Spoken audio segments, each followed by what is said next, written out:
Well, at the beginning of this week, 185 positive COVID cases were linked to schools in the St. John's metro area.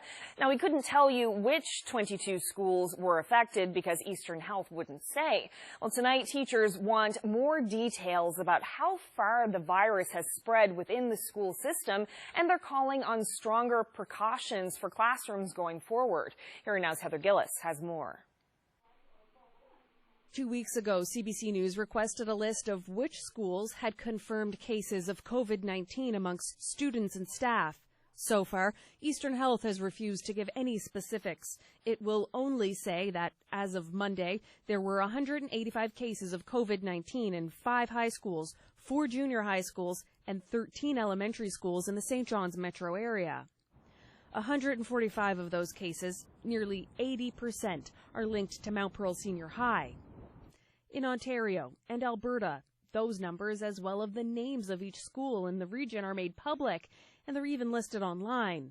The head of the province's Teachers Association wants to know specifics for this province. We do know, again, anecdotally, of approximately a dozen teachers that have been confirmed in one of our schools, Mount Pearl Senior High, but we haven't heard official confirmation from that. The health minister says there is a list of affected schools, but says Eastern Health, Public Health, and the school district are still discussing that information with their stakeholders. Ingram says he wants to know how schools have been affected by the virus, including what's known about the role of interactions at school, but also various school-sponsored activities as source of transmission. The province's chief medical officer of health says spread happened through schools, sports, and social activities, but says they don't have details entirely mapped out. As they sit down now, as things are slowing and they get to sit down and really look at these numbers and dig deep into that, we'll have a better story about what the transmission looked like, what the epidemiology looked like, and hopefully soon I'll be able to tell that story. And then there's the back-to-school plan. Ingram says he's been raising red flags since the summer that schools have lesser public health measures in place. He wants tighter restrictions. And we would hope that government and public health officials are seriously considering a plan to enhance the current safety measures in schools to prevent transmission, which must include reinforcing the importance of physical distancing and stronger mask requirements. Meanwhile, the Federation of School Councils isn't sold on the push to publicize the names of affected schools. I don't think that's going to prove anything or going to help anybody. I think that may be a stigma that will be in some smaller communities, and certainly we don't want that on our young students. Dr. Fitzgerald says she will have an update on Friday, but right now she says it's too early to make predictions about what will come.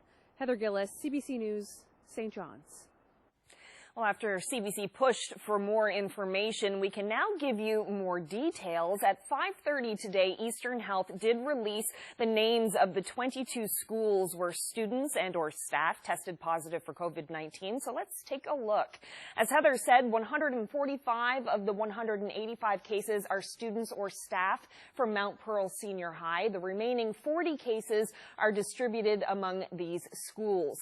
Now, Eastern Health says that these numbers don't distinguish whether a person attended school during their infection. Many of these cases, it says, were identified early in the outbreak.